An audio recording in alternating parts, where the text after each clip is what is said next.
Hello, everyone. Welcome to William and the Magic Box. Today on our show, we are going to have Thomas. Thomas is from England, but he lives in Poland. So let's see what Thomas has to say. Enjoy the interview. Amazing. William and his magic box and his amazing teeth. Thank you. Hello, Thomas. How are you? I'm very well, thank you. How you doing, my friends? I'm very well. Thanks so much for taking the time this evening for the interview. Thank you.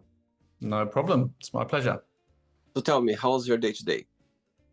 Not too bad. Not too bad.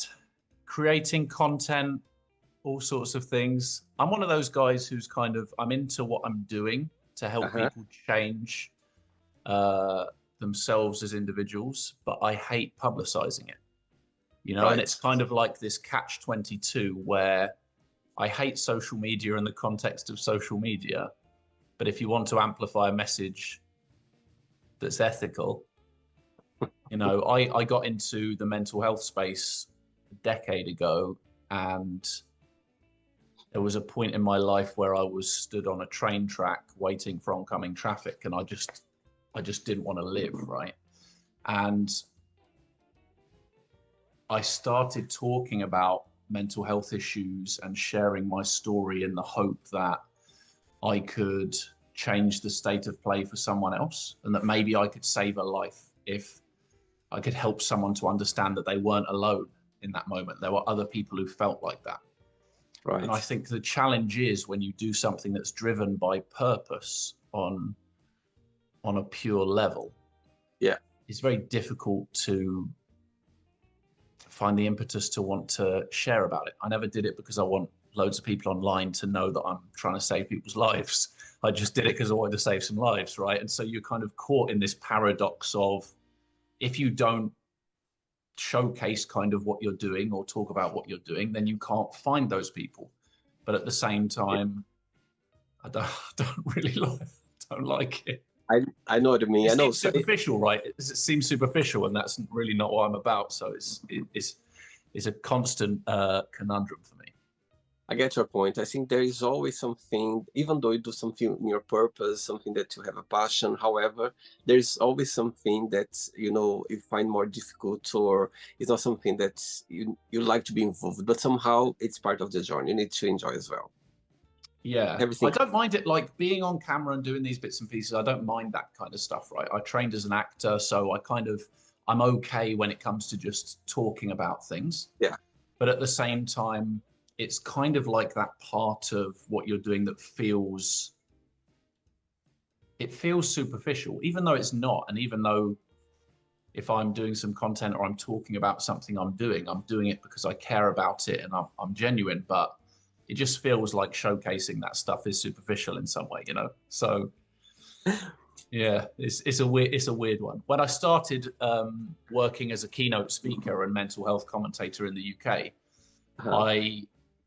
from my first keynote speech over a 2-year period, I did 400 or 500 keynote speeches, and I wasn't getting paid for it because I felt so unethical with anybody paying me money to go and share my story. I was like, I'm not worthy of that. I want to help people not take their own life. Like that's my focus. And so I spent all the money I had just going around to do all these speeches, and where people were insistent, I would give the money to a charity or something like that. But it was really hard to kind of match up. I want to do something good, but I also want to not eat rice and beans forever, so I can keep doing something that means something to me rather than a job that doesn't have any emotional or internal value, right? Thomas, tell me, where are you from? I'm originally from England. I was born in the middle of England in a place called Milton Keynes, which is known as the City of Roundabouts. It's quite a young city, but it's a big one. And currently I live in Poland. So my ex she still is, but I say she was Polish. She is still Polish as far as I'm aware. My ex is a Polish woman, and essentially we moved to Poland in 2018, which was the year that I had my son. And when we separated, I decided that I wanted not to be the father that I had. So I wanted 50-50 custody and I stayed in Poland, not my Wow. native country, just to be close to him and be a better father, you know. I mean, I stayed here really just because I wanted to be here for him. You know, Right. I had a very negative upbringing, and not a present father. It's very volatile, abusive, aggressive. So most of my young life was my father smashing up the house and this kind of thing. Hmm. Um, and it's a tricky one, I think, because, and I talk about it a lot when I talk about mental health, but my mum and dad were both gay, essentially. And so I grew up in this environment where they couldn't be true to who they were. Right. And so the challenge was then that my mother was extremely quiet and internalized everything, and my dad was extremely aggressive and volatile. And this was in a time where you couldn't really be open about who you wanted to be as a human being. And so I understand the impact of that, but at the same time, it was very damaging for me growing up in that environment, because it was impactful on my life right throughout those formative years. For And I think sure. that's what it still challenges me today, right? And where's about in Poland are you based? I'm based in the south of Poland, not too far from the Czech border. Okay. So I'm actually, most people think of Poland and they think Warsaw, or Warszawa, as they call it in Poland, which is the capital. But actually, I'm closer to Prague, to be honest. So I'm near the Czech border, which is down the south. Yeah. And what do you do for work for a living right now, Thomas? I am a keynote speaker and a mental health commentator. Hmm. I've been an author in the mental health space, but my primary job is I run a company called Wellbeing in the Wilderness. And essentially, what we do is we work with companies and charities to take people on adventure challenges around the world. So it might be something like a trek across the Sahara Desert, or a trek up to Machu Picchu, or we go and trek the Great Wall of China. And what happens is the participants raise money for charity when they come and do these challenges with us.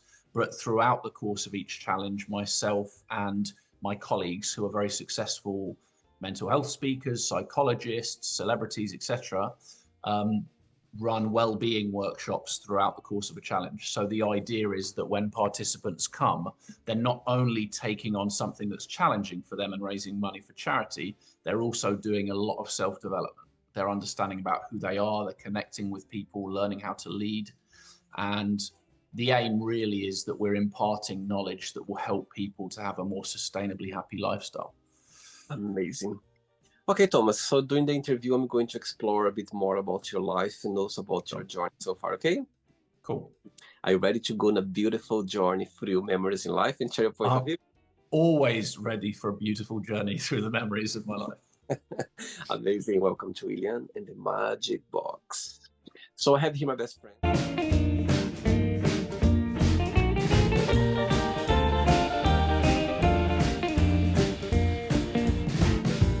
Full of random questions. So what I'm going to do, I'm just going to play a song just first to relax before the first question, okay?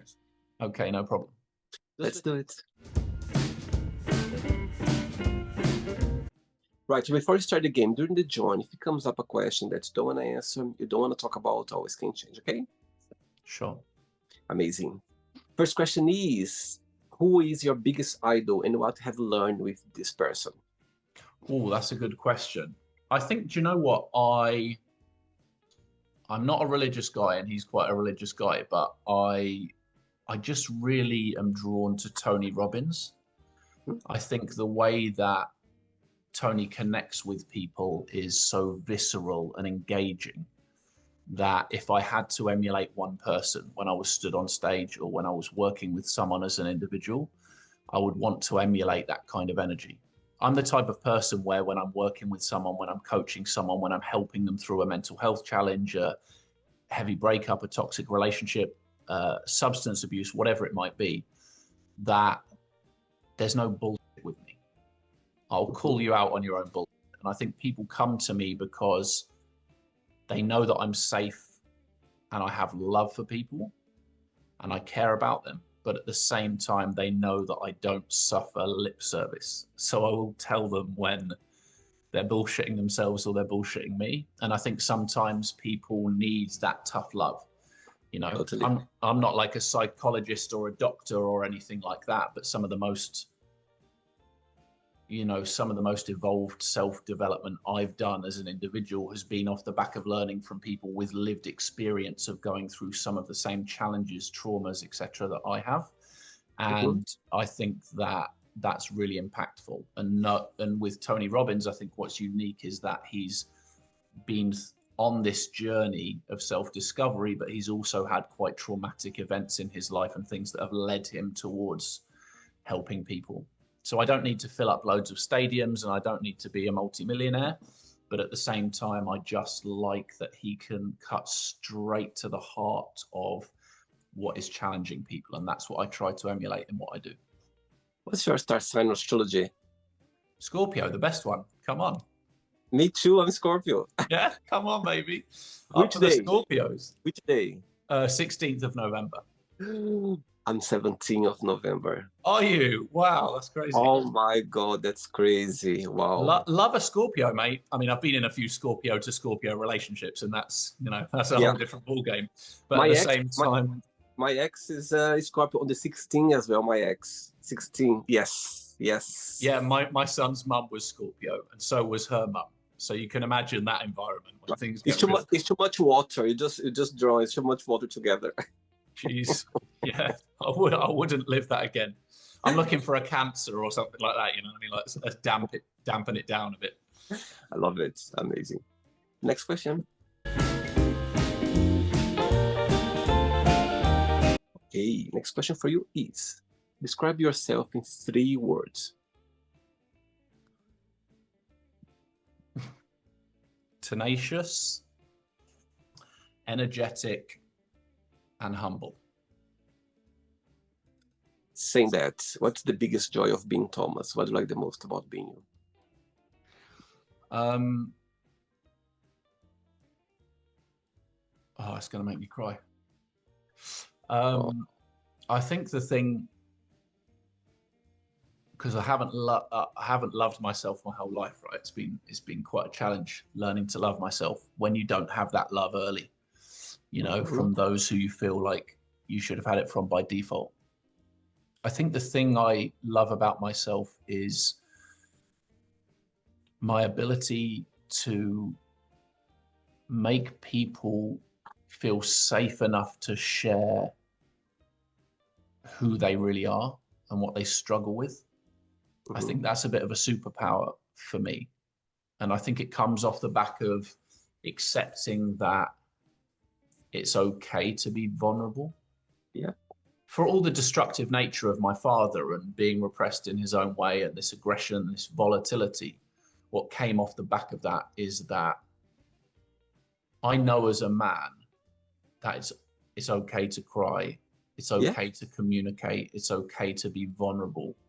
And I've seen what happens if you don't afford yourself that. And I don't ever want to let it get to that point. And a lot of what I do is I work a lot with women who are in bad environments. And that's probably because I grew up with 2 sisters and a mum in this kind of environment. So I have this need to protect women obsessively. But at the same time, I work with a lot of men who think that it's weak to be vulnerable. And so a massive part of what I do is helping men to understand that you can still be a man. You can still jump out of planes and ride motorbikes and be masculine and be manly. It doesn't mean that you're weak in any sense just because you have a cry every now and then, or because you want to write some poetry, or because you want to be a bit romantic with your partner, right? And I think that's the challenge that we have on a global level with masculinity as a whole. Yeah, I get your point. I think we've been raised in a society where you need to be strong, you need to be man, macho man. You cannot show emotions about weakness. However, I think nowadays with social media, people they are talking more and more about, you know, being vulnerable, being open, share emotions. And I think, you know, it's it's turned around. The pages somehow is almost turned completely around. Still, there's a long way to go. However, I think men, they are more. It's such a if men would understand that you see crying or something, such a beautiful thing to do. Not just beautiful. It makes you a better person. It makes you stronger. Asking for help is a big sign of being strong. You know that very well. So I think it's a place where I think men, we are more open about it, but still there. I think it's something that you've been carrying there for a long time. Yeah. However, I think nowadays, men, you can see more and more. You know, the interviews here, I had over 1,000 interviews, and I've seen some straight guys here, man, like very, that suddenly they just start crying, and you're like, my God, I haven't been in this situation for maybe the first time. You know what I mean? And it's beautiful to see. I think it's great. It's great that I think people, they are more men, they are more open about it for sure. You never know. I think you never know really what's going to touch you in a way. Yeah. There's totally. a slide when I go and do a keynote speech and I share my story, which is of my son. And every time I'm just like a blubbering mess, you know, and I know it's coming. I'm like, I can't stop it. I'm like, there's no, it doesn't matter how many times I do a speech or whatever. And I'm like, at some point I'm going to have to talk about my son. And then but I think that helps you to connect with people. Absolutely. Even like you don't know what's going to touch a certain person from your story. You know, one of the most beautiful times was where I had a woman come up to me who had a gay son, and she was totally against it. And she was like, hearing your story of your father, like, and how he couldn't be, and your mum, like how they couldn't be themselves, is going to completely change the way that I look at my son and how I support him. And so for me, like this kind of, if I hadn't been there speaking about that story, that kid who just wanted to be free and just wanted to be himself may not have had that support from a parent, may have been ostracized, may have been in the closet, may have been frustrated and angry, and who knows, right? And so I think that's what's so unique and beautiful about being vulnerable, really. But there was a keynote speech I did where there was a girl who was there, and it was at this big stadium in Cardiff in Wales. And she came up to me and she said, I've seen your speech and I have bipolar disorder. I'm here with 7 colleagues and they don't know, but also I have a partner married of 9 years and he doesn't know either. And I'm worried that it'll impact our relationship or that he'll leave me. How do I approach it with him? And so I coached her throughout the day, aside from her colleagues where we were out in private and this kind of thing. And she went home and she texted me later that evening. And she said, I've just told my partner, and he said, that makes total sense, you know, and you've changed, like what you've done today is like changed my life. Like, and you can't put a price on that. Totally. Amazing. Okay. Go for it. It's all about vulnerability. Beautiful. Get in that magic box, William. Do a little jig for me. Come on. Let's do it. 3 questions left. Let's do it. Okay, go. Okay, before the next question, tell me what's the biggest joy of your career? What do you like the most about, you know, helping people, you know, being a public speaker as well, running your business? Tell me what do you like the most about it? I've been running my own businesses for 20 years, and there have been jobs that I've had where I've made a lot of money, and maybe I don't make the most money anymore, but the biggest joy in terms of what I do is every time you hear someone say that you've saved them. For me, that you can't put a price on that. No. Like there was, like I said, there was a point where I was stood on a train track looking to take my own life. And if I'd done that then, others would have died. And so it's a reason to be alive. It's a reason for living. And my journey for me is what helps me to change the state of play for someone else. And I will never do anything different for the rest of my life. That's all I want to do. All I want to do is help people as fast and as often as I can to change the state of play for themselves so they don't have to feel like that. It's no amount of money will ever make me feel the way that it feels like to help someone stay around for another day, you know. Amazing. Great. Next question is, if you could be in somebody's place, in somebody's skin for 24 hours, for any reason, who that would be and why? Oh, well, that's a good question.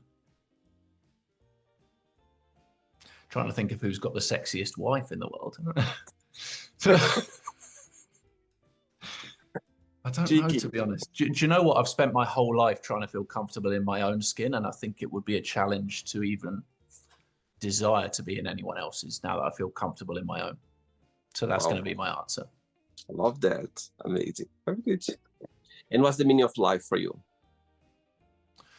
The meaning of life is to learn as much as you can about as much as you can, to help as many people as you can, and for me to share as much of what I've learned and who I am with my son, to give him what I didn't have, to afford him to feel safe. I don't care if my son is like gay, trans, ballet dancing Billy Elliot. I want him to know that whatever path he chooses for himself, I will support him and I'll be in his corner. And I never had that. And I think it makes me sick to think that there are parents out there who are prejudiced. In Poland, like, my son's like, and his boys like kissing each other on the cheek and on the lips when they see each other in the morning. And, you Beautiful. Know, the Polish parents are like, oh, do you think they're gay? And I'm like, who gives a do you know what I mean? It's beautiful. Like, what the f is your problem? Do you know what I mean? What, like, why? Why is there this like prejudice? Why can't we just like honor the beauty of connection? So for me, like, that's the meaning of life now. I want him to know that anything is possible if he drives towards it, and that I will always be in his corner no matter what decisions he makes. Okay, so give me a kiss then. I'm joking. Come on, you saucy bastard. Just joking, just to break a little bit. But all you viewers out there. 2 questions left. I don't get 10,000 followers after this, then I'll come back on and I'll do a striptease. There we go. Yeah, Scorpio, they're very sexual, as you know very well. Sexual is a very thing about Scorpio. Did you know that? Yeah, come on. Yeah, we, you know, Scorpio, you know, it's I'm a monster. I get it. Next question. Yeah. Okay. Next question is, tell me, when was the last time that you laughed so hard that you could stop laughing for any reason? Do you know what? I'm following this new Instagram account, really, and I would like to talk about a human interaction where that happened, but I follow this new Instagram account called Factology, and there's something about the guy's American, and you don't see his face or anything. He just posts quotes every day, and the quotes are kind of like dark and humorous. And recently, like, I'm just like addicted to it, like every day. I'm like, you're on your own here, Thomas, but I'm like in this house on my own when I'm not with my son, right? And I just can't stop laughing at this guy. Like, it's just, for whatever reason, it's like this guy halfway across the planet is like tuned in to exactly my mindset. And so if you haven't seen it, check out Factology. Because the guy's been banned on a few Instagram accounts because his jokes are quite dark, but it's really absolutely hilarious stuff, and it's the stuff that like everybody's thinking. Mm-hmm. There was one thing that he posted the other day, which is a really tame one, which I'll say, but it was something simple like, do you think that when normal dogs see a police dog, they're like, it's the cops? You know what I mean? It's like simple things like that can just throw you on a day where you're like, you just don't know what's going to come out the guy's mouth next. And I think those kind of pockets in life are beautiful. You need those, and so that comes regular and often now for me.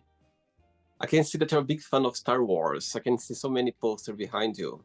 A little bit, yeah. Those are all the vintage, original 1980s Star Wars comics, yeah. Do you won't prefer find too many of them around the world, I tell you. when you watch the movie Star Wars? Do you prefer the old ones or the newest one, the most modern one? How do you find the movies when you watch them? Okay, so episodes 4, 5, and 6, the originals, you can't really beat that for the vintage nostalgia of it. 1, 2, and 3, let's not even talk about it. That with with Liam Neeson and what's his name, Ewan McGregor, and all that rubbish. So we'll imagine that those didn't happen. And then the new ones, actually, I really like them. Like, in fact, the first one, when I saw it, I cried. Like when she found Luke Skywalker's lightsaber, I was in tears. I was like, this is like a beautiful symbiosis of taking what should have been done with 1, 2, and 3 and bringing it into the modern world. So yeah, I love the new ones as well, and I'm eager for it. Amazing. Last question, ready? Go for it. How do you say last question in Polish? You're asking the wrong man. You're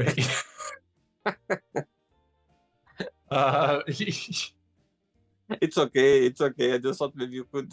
I know it's very difficult. No, I can say how can I have a latte with oat milk, please? And I can say all the necessary things that will keep me stimulated and alive. But some of the fundamentals I'm at a loss for. Amazing. Last question. Let's do it. Okay, before the last question, of course, you in the beginning of the interview mentioned about your parents, about your growing up situation, that wasn't very easy, at home, that was quite challenging for you. My question for you is, have you forgiven them? Yeah, I mean, listen, I've got, my mum was really quiet and we didn't have like a massively close relationship growing up. And now we're like very connected. My dad passed away when I was about 22 because of some hospital complications. Mm-hmm. So I only found out that he was gay and this kind of stuff afterwards. Wow. And certainly after I started working in the mental health space and understanding about psychology and this kind of stuff. And so I think there's a part of me that never got to cross that barrier with him. And so I think that will probably always be a challenge for me, like not having that opportunity to say, do you know what, it's okay. Like, I don't judge you any different, like for me, I don't care what your race is. I don't care what your sexuality is. For me, the world is about the energy you bring. And I think so many people spend so much of their life hating the stuff they don't understand because they don't realize that that's what the world's about. And so they're attracting this negative energy. And I think that's the biggest challenge that most people have when it comes to living a more sustainably happy lifestyle. So I think that ultimately there's nothing to forgive. It wasn't their fault, right? Okay. They were born in a time where people were even more prejudiced than they were now, maybe, and they weren't afforded that safety and that comfort to be who they wanted to be. My mum's living with her girlfriend now and has been since I was 13 years old, right? So they've been together for years. So beautiful. Like my mum's got that kind of situation where she can just be comfortable being herself. But it still took many years for her to feel comfortable talking to me about it. And she said she'd felt that way all her life. And like, you can't, but it was just the way things were back then, right? It's a shame that we have to say it's the way things were back then. It should never have been like that. But at the same time, things evolve and we go through time. Everything that gay men and women were going through back then. Beside your son, is your mom the closest person in your life right now? Yeah, my mum and my older sister are probably my closest, let's say, confidants. I would say, yeah. Okay, so both of them, they're watching this interview right now, and you have a moment, an opportunity to send them a message. What would you say? They're watching. Thank you for never giving up on me. I guess thank you for believing. It doesn't matter what I do in my life. Like at the end of the day, my mum and my sisters, they have these kind of stable lifestyles, and they're focused on what they're doing, and this kind of stuff. And for me, I've always been this guy who's run his own businesses, taken chances, taken risks, and been a bit of a black sheep of the family in that sense. But I know that no matter what I do and who I become or what I try to achieve in my life, I know that they're there for me. And I think that they understand and appreciate who I am internally. And so for me to have that now is a beautiful thing. Last question for you is, what is the best first date you ever been on? Going to upset some girls now, aren't I? Goodness me, the best first date I've ever been on. Or the most memorable one for some reason comes to your mind? Which one comes to your mind straight away when you think about first date? To be honest, I separated from someone after a year, not like relatively recently. And on our first date, I met with her. This is going to kill all my dating for the rest of my days. On my first date, I met with her and I just walked up to her and I said, I think you're so beautiful. And I just kissed her immediately. And it was just like an immediate kind of connection. We went to have a coffee before we went to this kind of water museum, and we just immediately sat down and just started chatting and laughing. And during the course of the day, we pranced along the street, avoiding the cracks in the pavement. We stopped by the side of the road to look for four-leaf clovers because that was something that she was into, and I was just kind of lost in time. I think it's going to be difficult to replicate that going into a new relationship.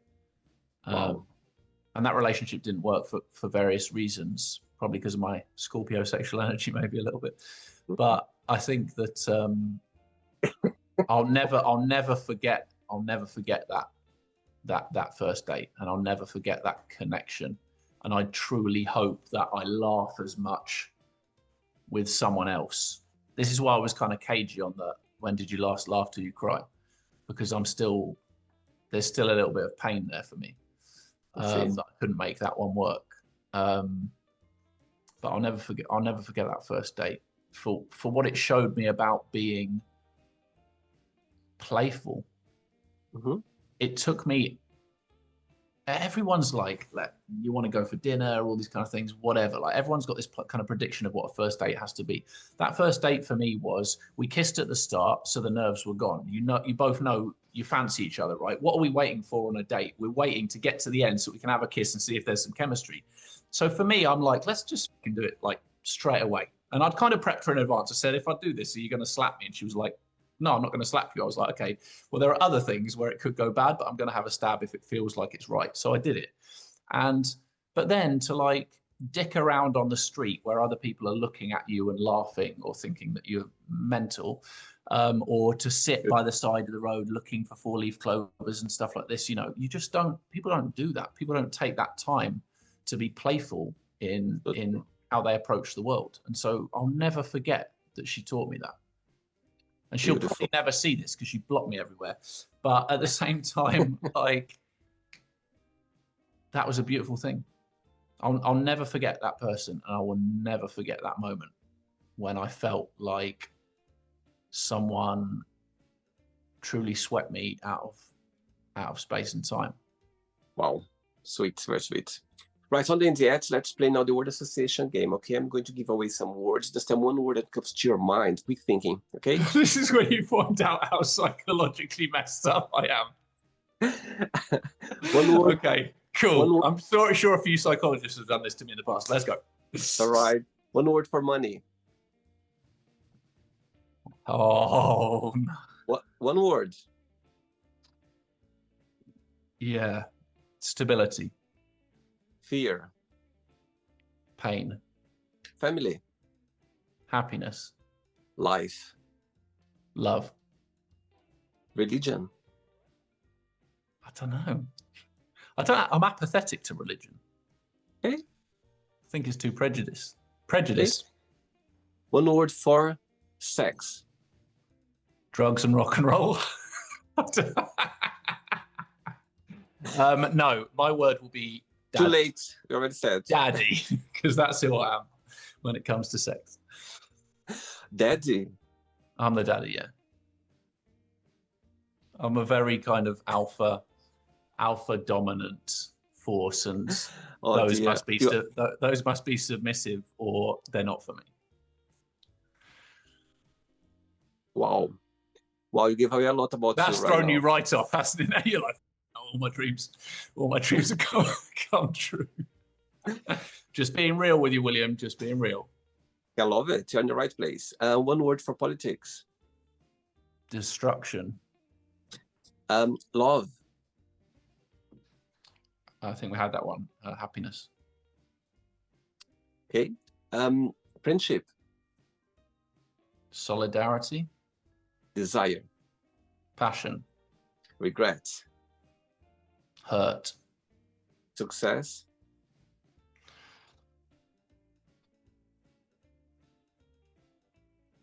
Safety. Okay. Wish. Dream. Happiness. Love. One word for England. Pessimism. Or pessimistic. One word for Poland. Prejudice. Okay. And if you could define your business, your career in one word, what that would be?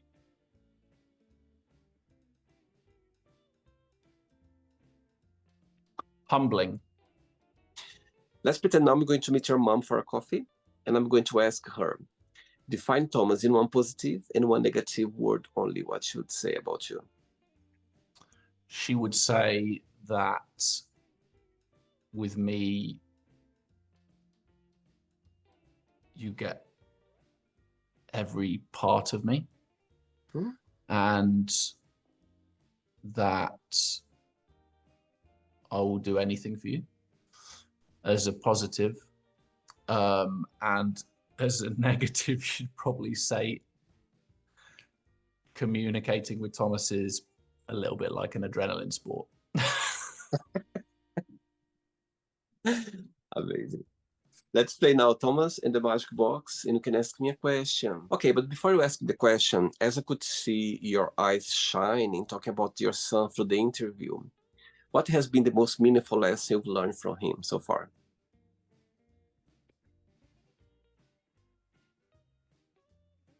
I think patience, really.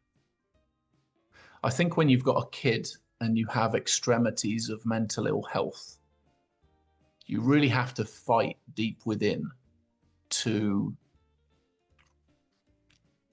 calm yourself and to be present for what they need. And I think his mum tries to give him everything, fancy holidays, loads of toys, all this kind of. But I can see that all he really needs is connection. He wants to help me make the coffee. He doesn't care if we're playing with toys. He wants to help me make the coffee, cook the eggs, put the washing on the dryer. He doesn't need me to take him away and show him all these things that money can buy. He just needs me to be connected.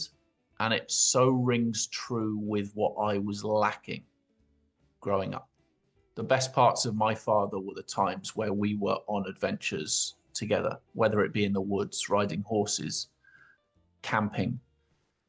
Like those kind of moments are the things that I remember for the beauty of what my father had in him when he was present.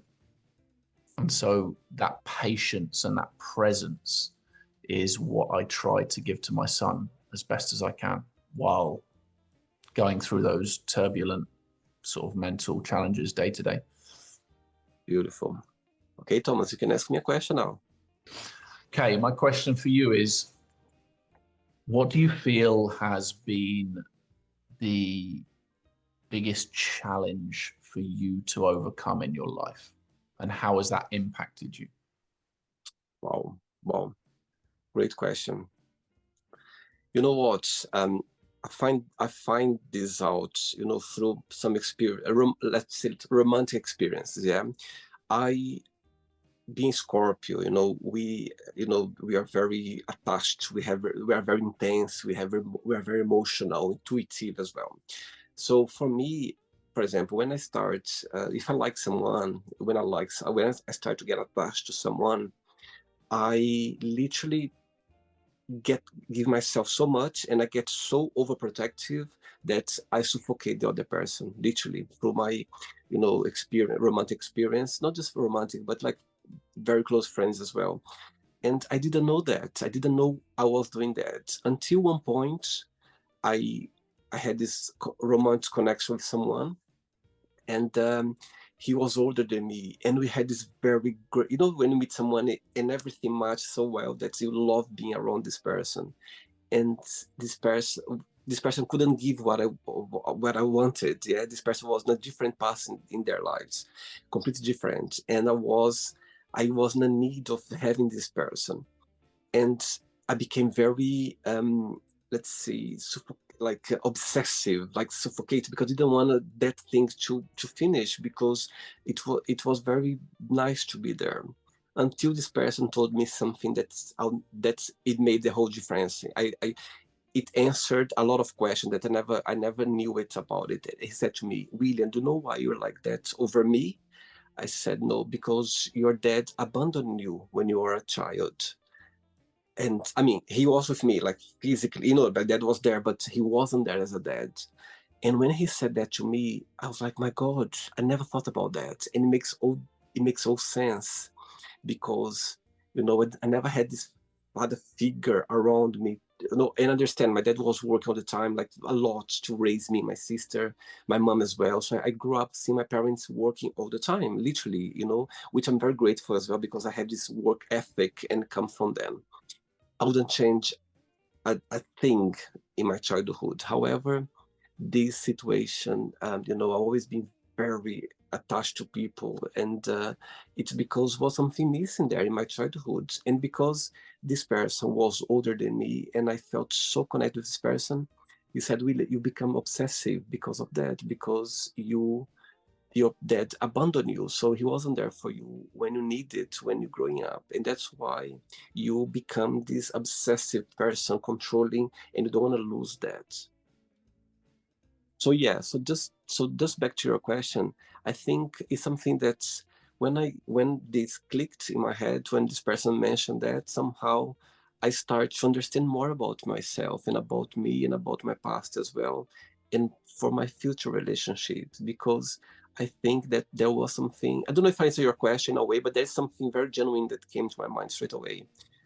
So I'm not sure if I overcome still yet this situation. However, I feel more grounded about it, and I know it now. I know it. So I think the thing is, when you know it, whatever you have, like an issue, something that you cannot, manage well, but when you know it, it's halfway of the understanding, halfway of the journey of improvement. So for Yeah. me, I know now. So for me, I feel like I don't know if I overcome yet, because I haven't been in a romantic relationship since then. So but I feel more grounded relate to that. So I'm sure if I fall in love with someone, if I get in touch with someone, this will be already something that I will know how to manage that somehow. So I feel like I Or at overcome. least engage and communicate, right? Yeah, At the start and say, listen, this is where I think it's important to talk about your past relationships in some context where no, you totally. help the new partner understand like what you've been through Yeah. so they understand where certain things come from, right? And that person wasn't even a partner. It was just a genuine connection that we had there, that was so amazing and safe to be there as well, because I love it. You know what I mean? However, this person couldn't give what I was looking for. He was looking for something totally different what I was looking for. But our company was really amazing between us. But I maybe I wanted something more romantic, something more serious, and this person didn't want it. It was a different path. So that's when things start to be a bit, going a bit messy, and that's when I became very obsessive, and I became more. However, when I've learned that, when I heard that, it makes all sense for me, and grounded, and I'm so grateful for that little phrase that for me, I never thought about that, and it makes no sense. It makes no sense. And so I feel like I overcome that because of that, because naturally I felt that I need to hear that. I need to go through that to understand. So yeah, that's my answer for you. Interesting. Yeah, I think relationships are challenging regardless of what age you are, regardless of your persuasion. I don't think it makes any difference. I listened to a comedian the other day and he said, you know what, I've got the statistics on divorce, like globally around the world. And he said, you know what, the highest rate of divorce is in lesbian women. The mid rate of divorce is where there's a man and a woman. And the lowest rate of divorce is in gay men. And he said, you know why? Because there's no women involved. And for me, I was like, yeah, well, that makes a lot of sense because I'm struggling. But you do sound like a lot of my ex-girlfriends, to be fair. You're like you're the red flag I'm looking for. Like, you know what I mean? Like when I'm scrolling, I'm like, yeah, she needs a daddy, definitely. But it's not conducive to a sustainable relationship, unfortunately. So I that's why I kind of understand where you're coming from. But it's good that you realize that, right? And it's totally, yeah, I think it's important for your next relationship. Did you enjoy the interview, Thomas? Yes. I'm interested to know if you've got any new prospects for the next relationship, or you just like playing it chill now. You just playing it chill? Yeah, right now, me. Yeah. In a relationship, yeah, I'm as you know, we are very private. Yeah, they say that Scorpio, they have two lives: the one that you want to show to people, and the one, the private one. Right now, I'm not in a romantic relationship. The other day, somebody asked me if I am in love. Actually, right this moment, there's no one that, when sometimes when you are, we have this feeling of romance, or you have someone. There's no one in my life right now that I can tell, oh, I'd love to be with this person by my side right now. Oh, I'd love to go to the cinema with this person right now. So at the moment, I'm completely like safe in a safe place, because I don't have any romantic partner right now, or even that I was thinking to have with someone. You know what I mean? I'm completely, and it's a good place to be in the same time because it's safe. However, sometimes you feel like, oh, I wish I had someone right now to cuddle. Sometimes you need a cuddle, mate. Yeah, like that's I feel that as well. Like coming out of that relationship, it's like, oh, I miss a spoon session. You know what I mean?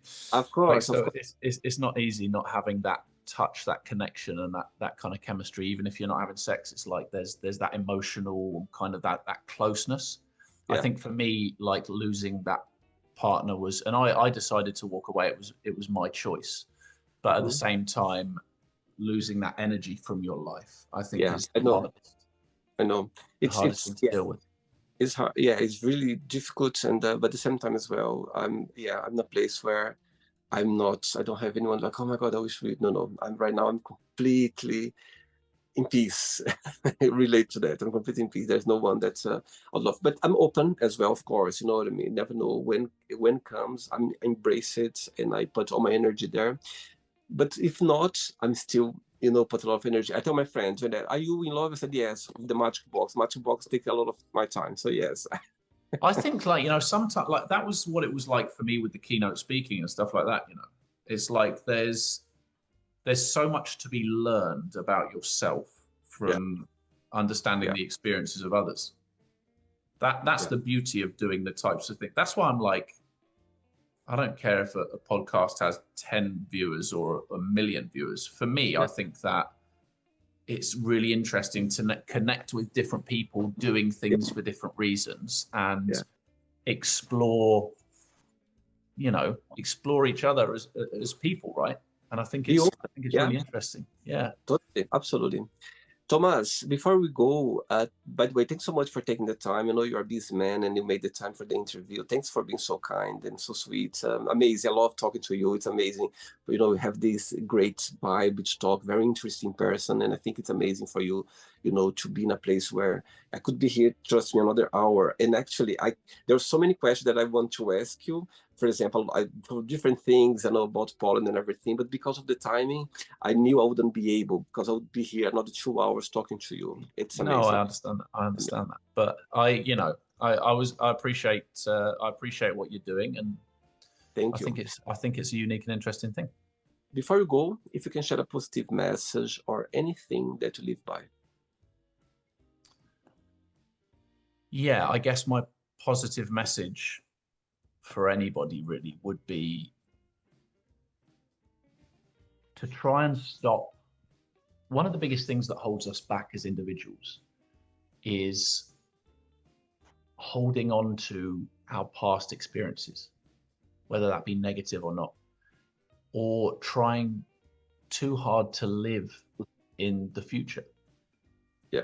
And like I said about my son, like one of the biggest things I see in people when it comes to being more sustainably happy or having gratitude day to day is their inability to be present. We talked in the interview about my best first date and sitting down by the side of the road and picking 4-leaf clovers. Take that time to be playful with your life. Just because society doesn't accept that someone might want to sit down by the side of the road and pick 4-leaf clovers doesn't mean it's not okay. And don't worry about what anybody else thinks. My son, beautiful as he is, at one point we went shopping and he put a bucket on his head. And I said to him, "Are you sure you want to go to the shops with a bucket on your head?" And he said, "Yes, Daddy." And I said, "Bring that bucket, let's do it." Amazing. And we went to the shops and people were looking at us and they thought it was weird. And ultimately, do you know what? The biggest problem is that we're so governed by people's prejudice that we don't live life presently. Yeah. And that's the beautiful thing about my son. I don't care if he's wearing a pink tutu or a bucket on his head or whatever he wants to wear out. I'll always let him choose. And if that's Beautiful. how he wants to roll, that's how we're going to roll. And that is what being present is all about. So be more present is all I'm saying. Put that fucking technology down and connect with the person in front of you now and have gratitude for the fact that you're sharing that space and energy, people. Wow. And keep in mind that he would appreciate a lot for you to be able to let him be this way. Trust me, he will remember that. And one day he's going to be so thankful to you. So yeah, keep in mind that for sure. Thank you so much, Tom.